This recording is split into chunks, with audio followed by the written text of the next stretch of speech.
Hey everybody, it's Don Littlefield from Brews Cruise, and today we're talking all things the Spanish Basque region, as we have an upcoming trip in June of this year to explore some of the really special places that are up in that sort of northeastern corner of Spain. And with me today is Rafael López-Alonso, who is our local expert, our on-the-ground guide, leader, interpreter, and the person who's going to provide a true insider's experience for us. Rafael, if you wouldn't mind just telling everybody a little bit about yourself. Of course. Thank you very much, Don. Well, as you said, my name is Rafael López-Alonso, and I was born here in the north coast of Spain in a small town called Santander. This is the capital of the region called Cantabria, next to the Basque country and less than 1 hour from Bilbao, which is the capital of Basque country. So I have all my life been involved in the wine business. In fact, I've been export manager of different wineries for 14 years now. And I discovered some years ago that my real passion is to welcome here in my hometown and in Spain in general groups of visitors in order to make them fall in love with what I am already falling in love. What I am in love with. And I got to spend time with you there just a couple of weeks ago, and I fell in love with the area too, so I totally get it. And so I appreciate you taking some time, and the folks that are watching this. You know, really the whole idea is to not only to introduce Rafael, you might have already seen him on some of our videos, but also to just kind of talk a little bit about what we're going to be doing, the pacing, the itinerary, and so forth. And I do understand, as people are deciding, as you're probably deciding, that is this trip right for you? Is it a place that you want to visit with us? And all that being said, we do have a booking deadline at the end of March, and so it is the time to be deciding and to going through that. So we're really trying to do, I guess, give you a clearer picture of what this journey through northern Spain will all be about. It's where he lives, it's where he's grown up, it's where he lives and works, and so he's going to help bring the place to life beyond what you see in the itinerary for sure. So, Rafael, let's just start with the basic question. Why would why would an American traveler want to visit northern Spain? Well, there are many different reasons, Don, but basically I would say that the main reason is that northern Spain mixes the beautiful landscape when it comes to the coast, the cliffs, the beaches, the green mountains, also the traditions when it comes to gastronomy. You know, in northern Spain, the gastronomy is like a religion, I would say. Much more than other parts of Spain, we really care about the details when it comes to food. And when it comes to preserving the best quality products.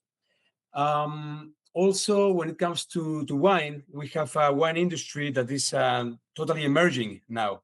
Because of the climate change, the southern regions of Spain, they're increasing the level of alcohol and the power of the wine. So in the North Coast, we are getting this advantage because the acidity is getting lower, the wines are getting much more balanced and much more interesting.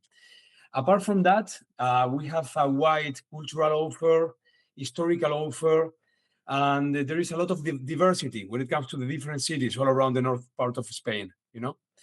Apart from that, the people is passionate, the people is warm, and I really think that it is still a hidden gem for the most of the people visiting Spain, you know? I love it, and I guess you've hit on all the notes. The you know, the landscape, the people, the weather, the food, the drink, the people, the weather. All of these things, they come together. And you know, one of the things I really enjoy about traveling around Spain is just the different parts of it. You know, and people often think Barcelona, they think Madrid. I've been to Seville and Valencia, great places, but there's something special about the area that you live in, which you know, I'm excited to show everybody what that's all about with your help, of course. For sure, for sure. I mean, in comparison to those cities that you mentioned, like Madrid, Barcelona, which are great, you know, and they have their own traditions as well and so on. But I would say that the northern part of Spain is much less exploited, you know? Mm-hmm. So in that sense, I think that people living here, native people living here, they have the chance to preserve in a much more authentic way the traditions and the way of living, you know? Mm-hmm.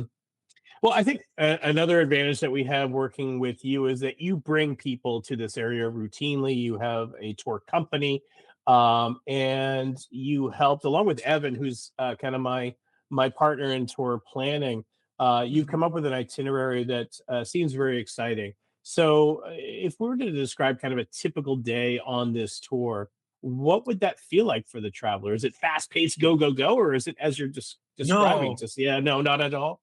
not at all. I mean, what I always say, it is that I like showing the essence, the authenticity of these places that I am in love with from the most comfortable way of being, Mm, So I don't want at all the people to be in a rush all the time. mhm. I want the people to feel relaxed.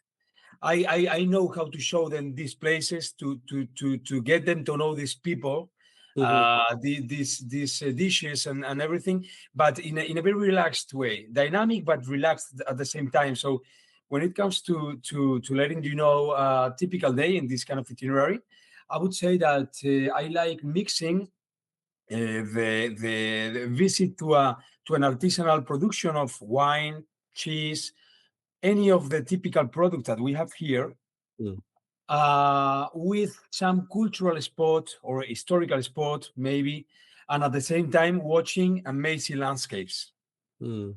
And also, apart from that, letting the group some free time as well to be on their own, to have a relaxing time, to have time to rest as well.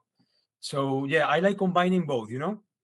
I think that's great. And any sort of location in Europe is going to, and certainly this area as well. It's Yep. extremely walkable. It's pedestrian friendly. The things to Hmm. watch out for are, the Americans with Disabilities Act does not exist outside of the United States. So you've got Exactly. steps, you've got pathways, you've got cobbles and bricks, you've got things like that.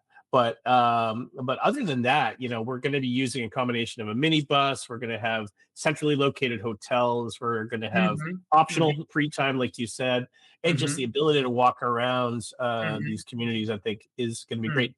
And anybody who's been watching these videos know that I just fell in love with the fact that food is woven into the day. Like it's there. There's a different mentality I think about food that I learned in this region, which is not sitting down for 3 meals per day and calling it good.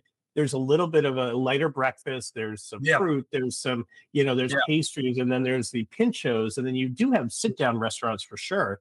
But you're Yeah. going to embrace the food of the local area. Which, by the way, we're in a coastal area, so think Hmm. seafood, think all those good things. So Yeah. all of that being said, you designed it so that a person would feel comfortable with this.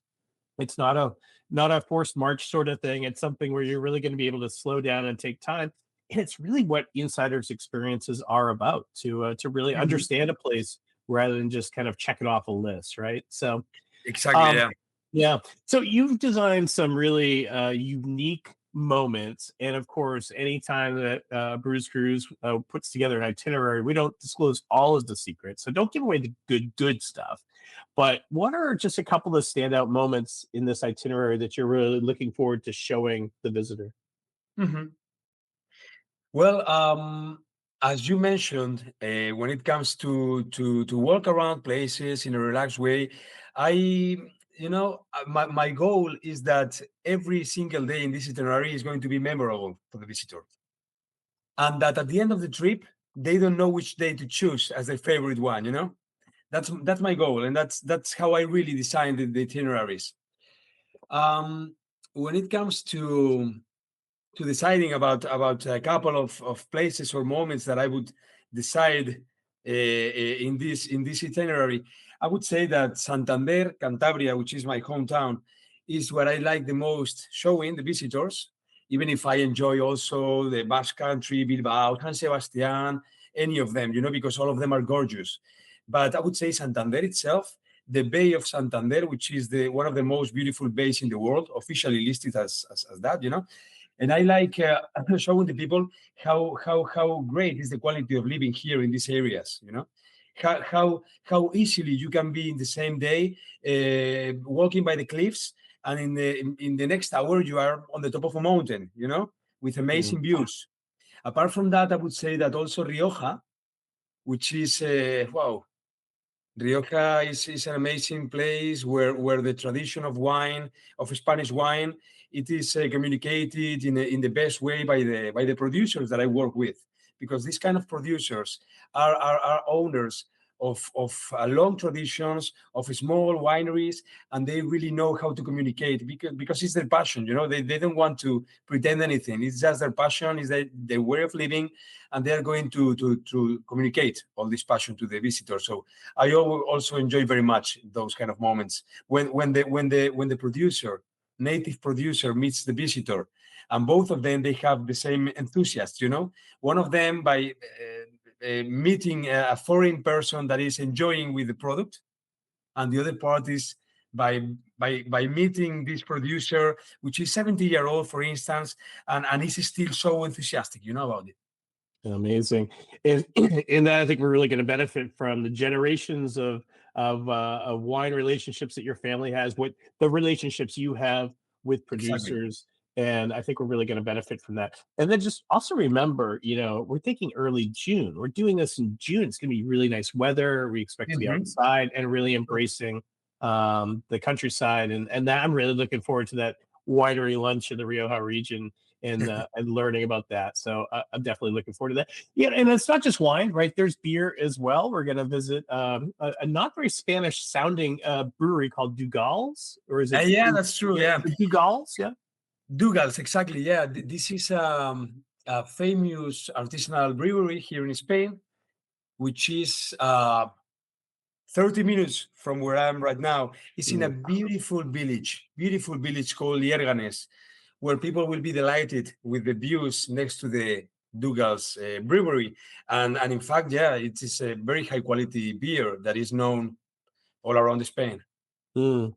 So it's just a variety of different things. Again, some surprises as well. And I don't think we can underestimate what you were just speaking about, like just the coastal aspect of these communities. I was in San Sebastián. I rented a bike, just a city bike, and I was able to bike around kind of the entirety. It's like a half moon bay, and kind of up and around some of those cliffs that you were talking about, and just was able to see that city from a different perspective. So just it's really nice to be part of that, and we're all looking forward to that. And I expect that some of the things you're going to bring us to are places, yes, locals like yourself would go to, but then others are those relationships that you have and the people that in these communities that want to show our guests a good time. So I appreciate that work that you've done, because I can't wait to hear the stories that will come out of those visits for sure. It is what I love doing, because at the end it's like introducing two friends. You know what I mean? I mean, as you said, my family has been involved in the wine business here in Cantabria for more than 150 years, and is still involved. My father is still involved. My brothers as well. I am also more focused to the exportation, but also involved, and I know every single wine producer in this area. And I know them not just for work, but we have a friendship relation. So at the end, it's like that. It's like introducing two friends and letting them to know each other, and watching how the magic happens and how both of them enjoy with this meeting. It's great.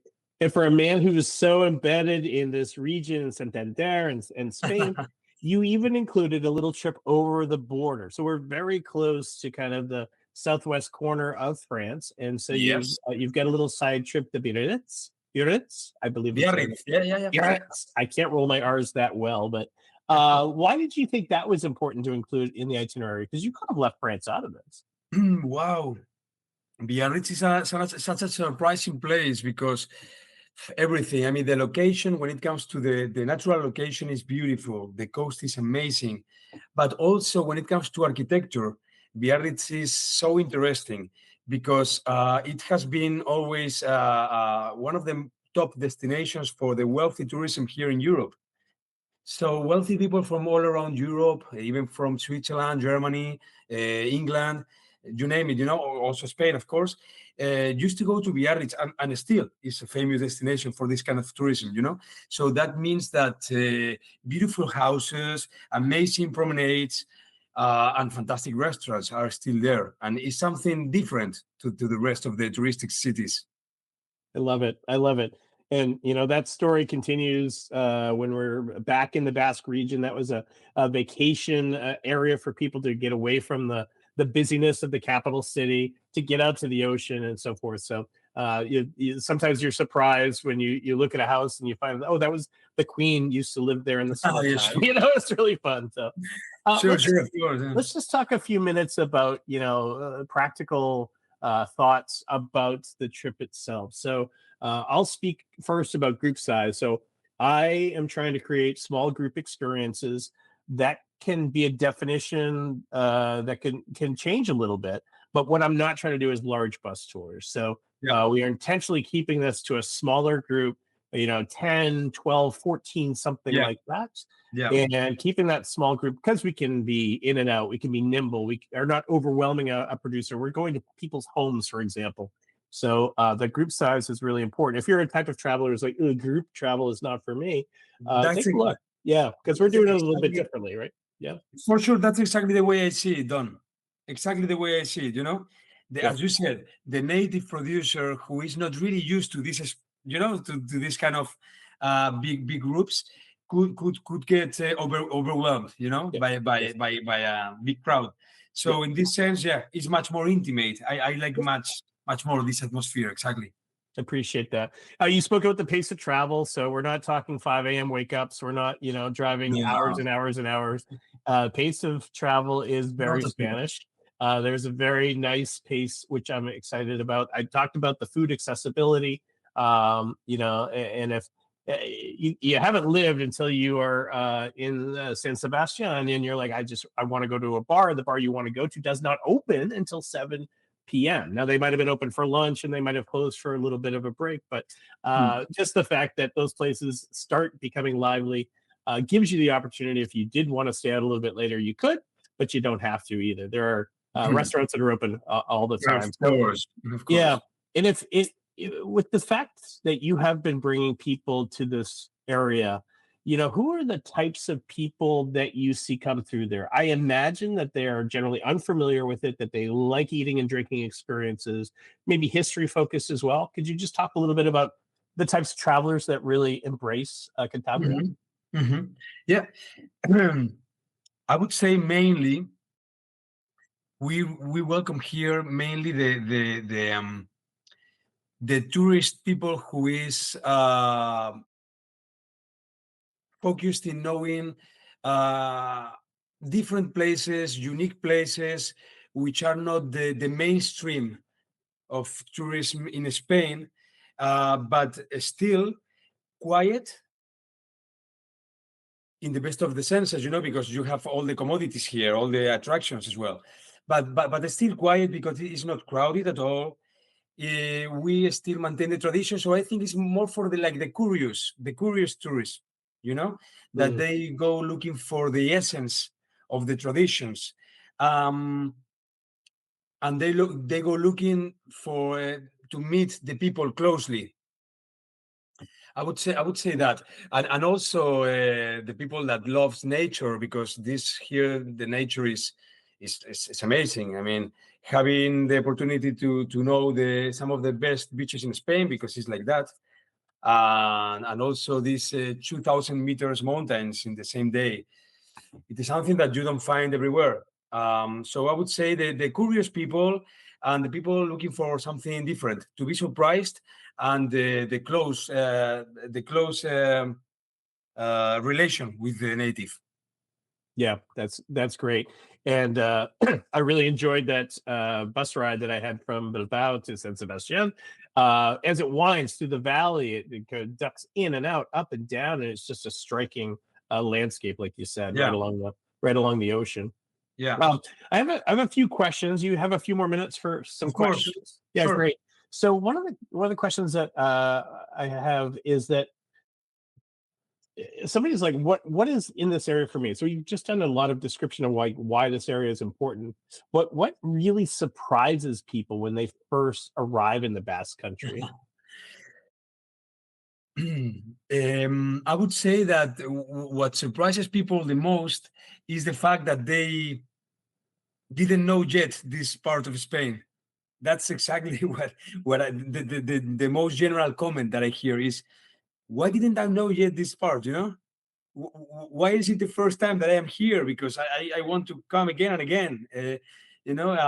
Madrid is great, Barcelona is great, Sevilla is great, Zaragoza, Valencia, all these places, the Canary Islands, but this is something that is kind of hidden, and and that is what surprised them the most, apart from the amazing price quality relation of everything here, of the Yeah, accommodations, the restaurants, how warm the people is.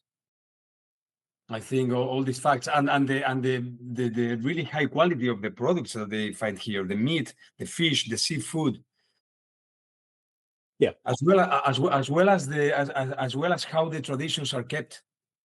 you know the way that we live, the traditions that our grandparents translated to us, and it's still for us something really enjoyable.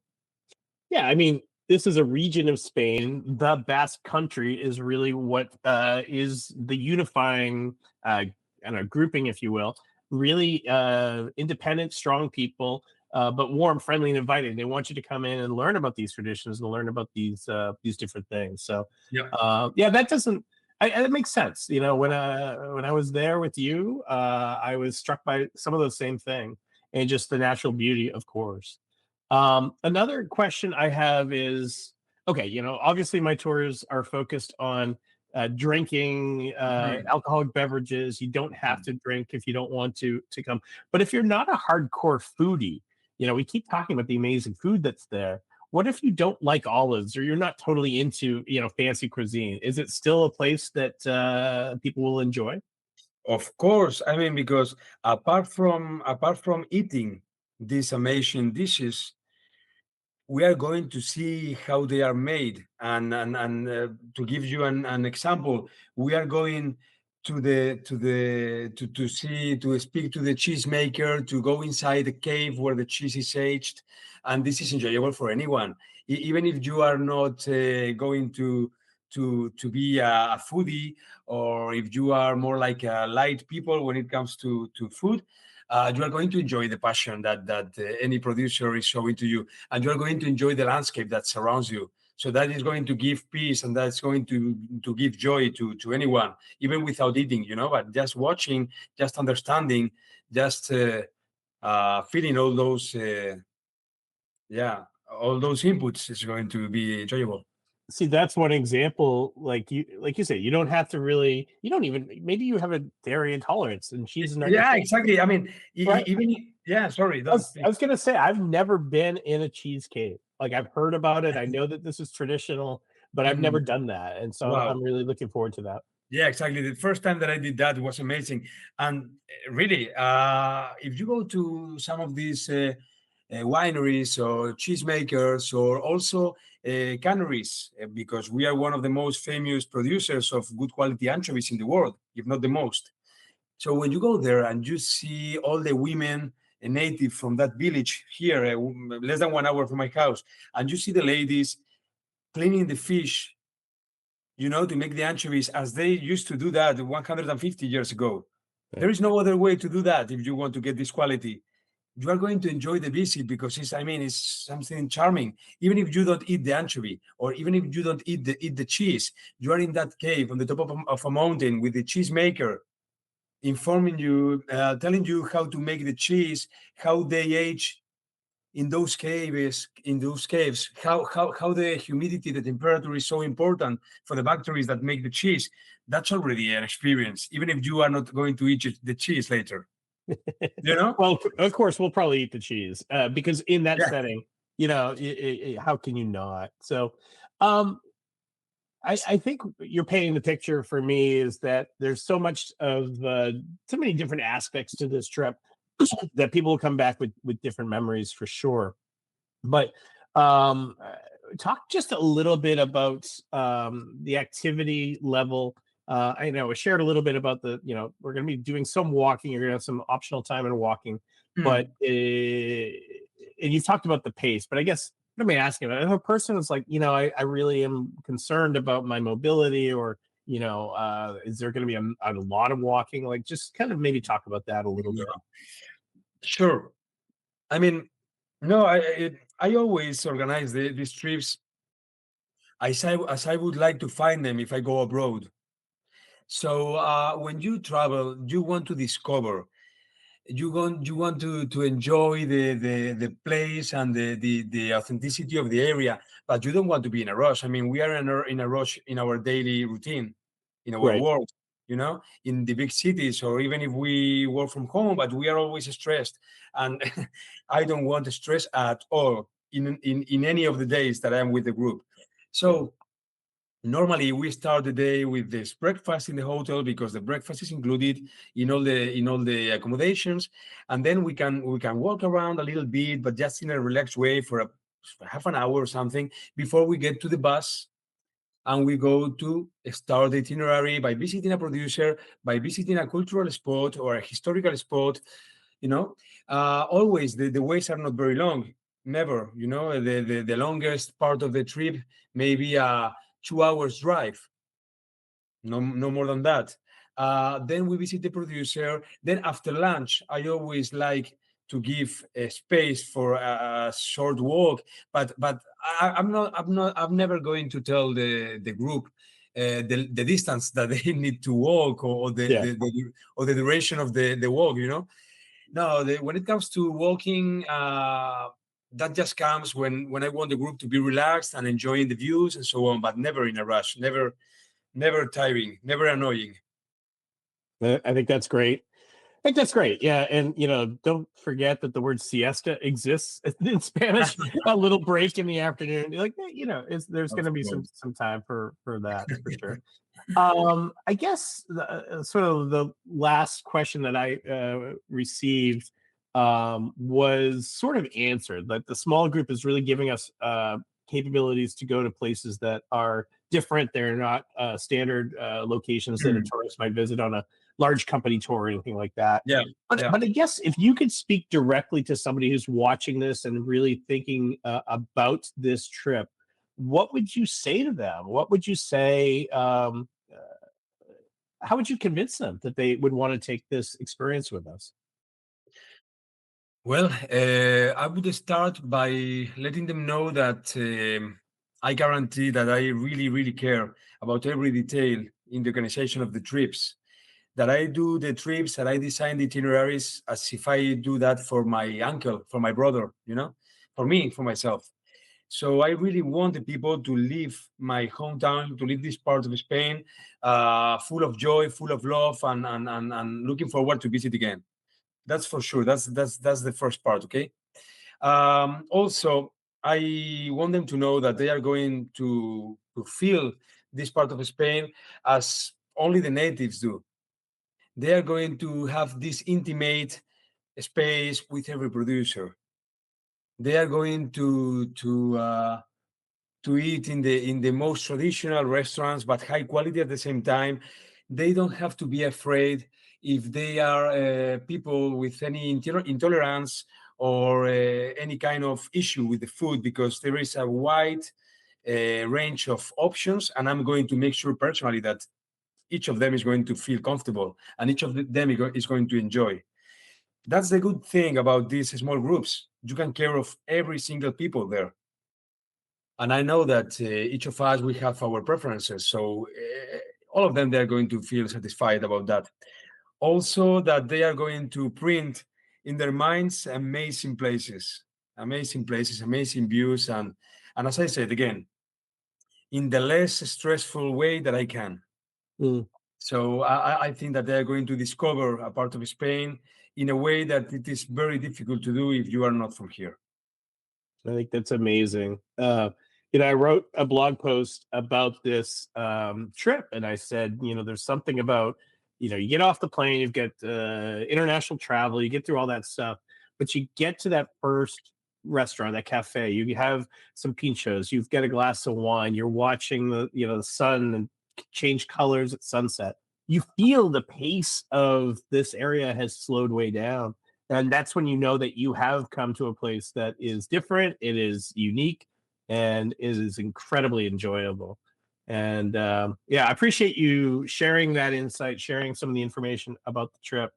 And for people watching this, I hope that this gave you a better feel for the journey overall. What Rafael has done for us in terms of itinerary, for unlocking some of those doors and gates, and bringing us on a true insider's experience.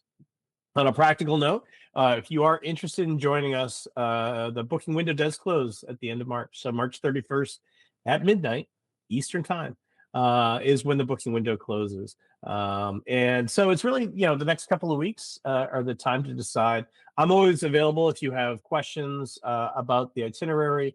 I'm still going to be sharing some more information. Rafael and we went out for wine and pinchos in Bilbao. We also did some talking about the trip when we were there together, and I've got some more things to share for that. But if you are interested in joining us on the Flavors of Spain's Basque Country, which is a trip that is happening in early June of this year, booking window does close at the end of this month. The information is all on our website. You can download a brochure, you can share it with others, and certainly if you're interested in joining us, now's the time to make to make a booking, to make a $500 deposit for the spot, and yeah, I'd love to have you join us. Any final words from you, Rafael? Well, I just want them to know that I would love to welcome them, and I think that I'm going to provide the best of the experiences. I love showing my home, and I hope we became friends again. So, Don, also, you please feel free to ask me any single detail that the potential visitors communicate you, because I am totally open and totally enthusiastic to this for this itinerary. So, hoping to see all you soon. I love it. Thanks again for your time, and for those of you watching, appreciate that. Let's see. I say we say salut, we say ciao. We say we'll see you next in the amazing Basque Country of Spain. Rafael, thank you very much, amigo. I appreciate it, and I hope My pleasure. I hope that we're enjoying pinchos and wine again real soon in your home area. Really soon. Thank you very much. Yes, My ciao. pleasure. Bye.